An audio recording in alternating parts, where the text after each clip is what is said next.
Shalom, shalom. Hey, first and foremost, I'd like to say, call Halayim. Yahweh Ba'ashem, Yahweh Shai, Ba'ashem, Rakakadash. Double honors to the elders and apostles of the great millstone that taught us this truth. All right.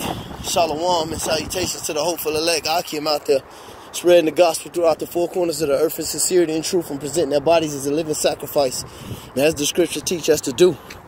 All right. I'm the brother Yarmai from the great millstone Chicago camp. Basically coming back to you with another lesson. And you know, this lesson is basically concerning, all right, this, well, I went to this filthiness, you know, in my last lesson, but, of this place, of this weak-ass society. But nevertheless, you know, hey, as my beloved brother, elder brother Yashababa say down in Dallas, Texas, man, the worst case scenario. All right, the children of Israel are in the worst case scenario right now. All right, our men are wimps, simps, alphabet boys. Our women are whores with no shame. You know, our children are rebellious. The law of the Most High, the law, statutes, commandments, and the reputation of Yahweh Ba'ashem, Yahweh Shai is frowned upon. All right, and as I went into yesterday, going into that Job, a land with darkness as its light, and light as its darkness. All right, Isaiah 5:20. They call evil good and they call good evil. All right, folly is set in great dignity. All right, and when you're an Israelite man and you understand the condition that you are in and the condition you're supposed to be in, it causes great vexation. All right, that's why it tells you that with much knowledge comes much sorrow. All right, these niggas are simple. All right. And full of madness, you know, but at the same time, it doesn't enrage them, the condition we're in, the condition our women in, the condition our men in, the condition our children in. They have no thought about it because they don't know who they are. They don't understand that the fact that they're Israelites. All right?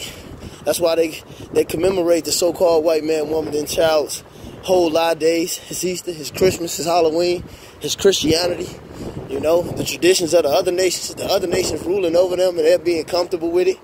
You know, you got these goddamn heathens, these Arabs, these sand niggas in the gas station going in the back praying on a fucking magic carpet to Allah somewhere.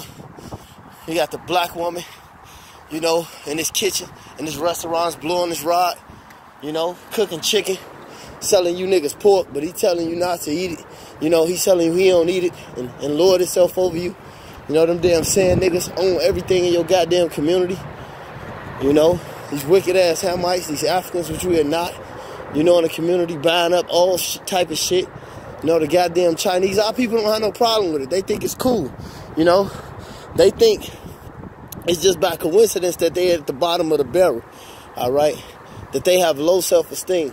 These are the curses that Yahweh Ba'ashem, Yahweh Shai put on the nation of Israel. But he called us to come back to him, all right, to ask for him, to cry out for him, to come and deliver us, because we need salvation, man. We need Yahweh Ba'ashem, Yahweh Shai, all right? We are not to commemorate anything in this world. We are not to hold on to anything in this world, all right?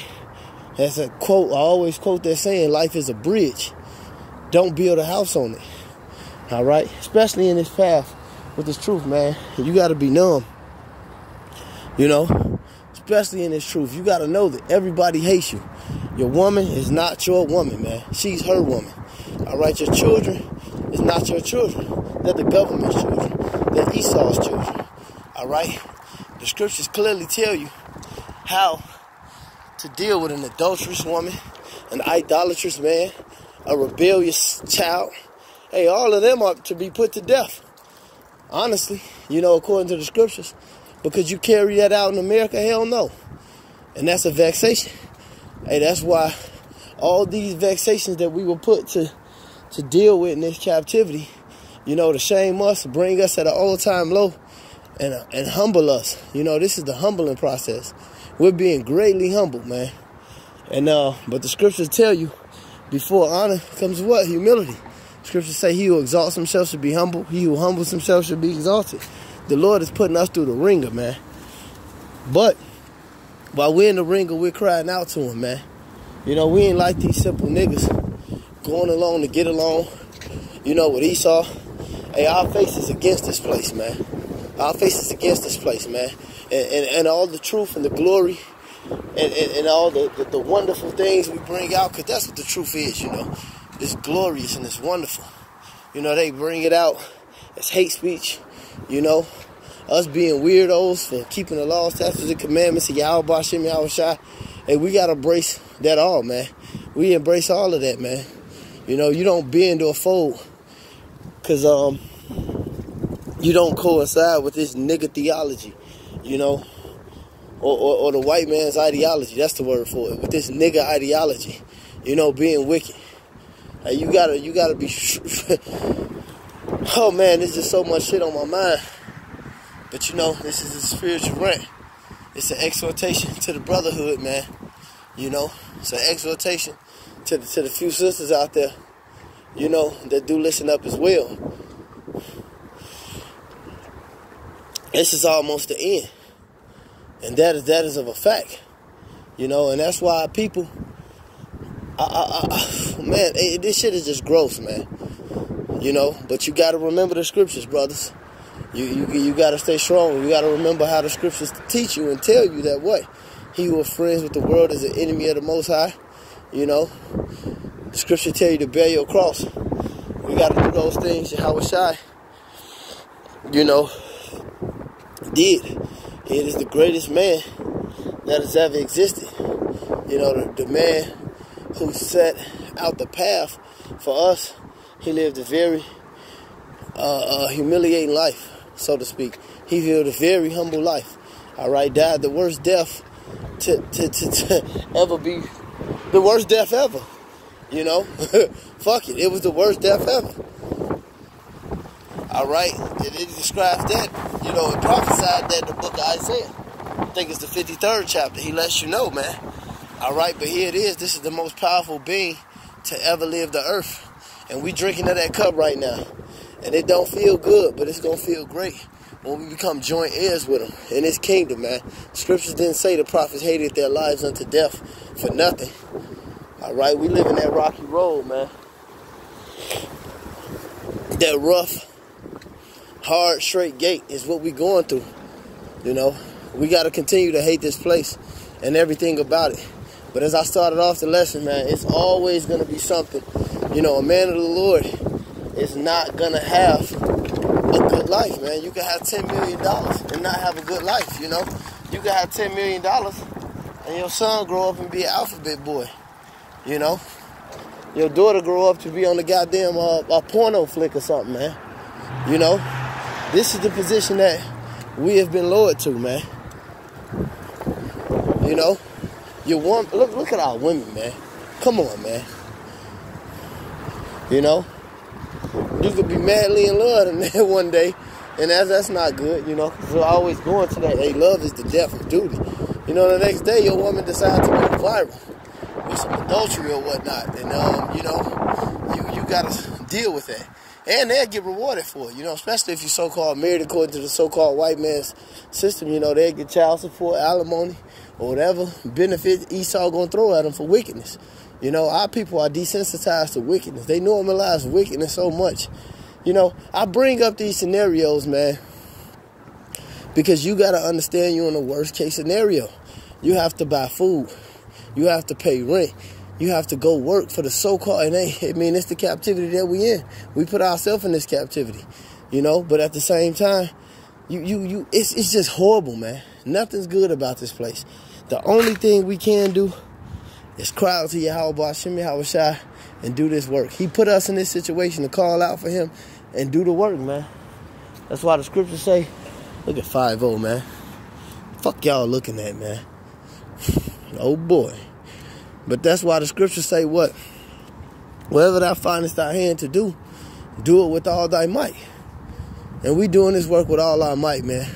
We don't give a goddamn who look at us like what, or who look at us like, or whatever the fuck they want to do, man. What accusations they bring against us, because Esau is coming down with great wrath.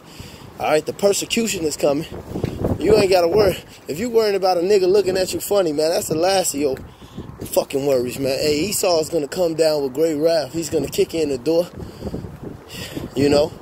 whatever, man. But Yahweh Shimmy Hawashai said when that enemy, I fucking want him to do it, man. I'm waiting for the Lord to flex on these niggas, man. I'm waiting on my prayers to be answered, man. All right, we curse this place every day. We lift up the blessings every day. I'm waiting for Yahweh Shimmy Hawashai to deliver us, man. Because this is fucking hell, man. This is straight fucking hell. All right, and if you see anything else than hell in this kingdom, man, you ain't in your fucking right mind, man. You got to snap out of it, man. But for the brothers that's against this place, and for the brothers that's standing strong and standing firm, keep standing, man. We have our low points. We have our weak points. But you got to stay hard in this shit, man. You got to stay hard in this shit, man. And know the work is all we can do, man. And Yahweh Shimmy Hawashai is going to lift up that standard, man. And he going to flex for us, man. And every nigga, every bitch-ass nigga, everybody that ever offended us in any type of way is going to get fucking crushed, man. And the Lord going to see to that. The Lord, Yahweh Shimmy Hawashai is going to stand up for us, man. The greatest power that has ever existed. The power that's controlling this windy-ass wind right now. Hey, man, Yahweh Shimmy Hawashai is about to deliver us, man. And he gonna get us out this jam, man. And he gonna flex on these fucking niggas, man. Whoever, hey, he said it was better that a millstone was tied around their neck than offended one of the little ones, man. The Lord is gonna check all this shit. He gonna check motherfuckers for shit that they did that you ain't see them do, man. He's righteous, man. Hey, the scriptures say he's not unrighteous to forget your labor of love, man. You think the Lord got us for riding for him, man? Not that he needed, but we need to prove ourselves to him, man. He gonna flex for us, man. He gonna flex for us like no other, man. You know? And we know and believe that. What's up, Joe? And we know and believe that, man. He gonna get us out this hill, man. And he gonna put us back to high state. We gonna have high self-esteem. We're going to be picky. Call Allah, Yahweh Shimmy Hawashai Ba'ashem Rakah Kadash, man. Double honors to the elders and the apostles of the great millstone and to the hopeful elect. Hey, Shalom. I hope this was a bit uplifting, a bit edifying. You know, I'm just on a walk and talk. Another spiritual rant.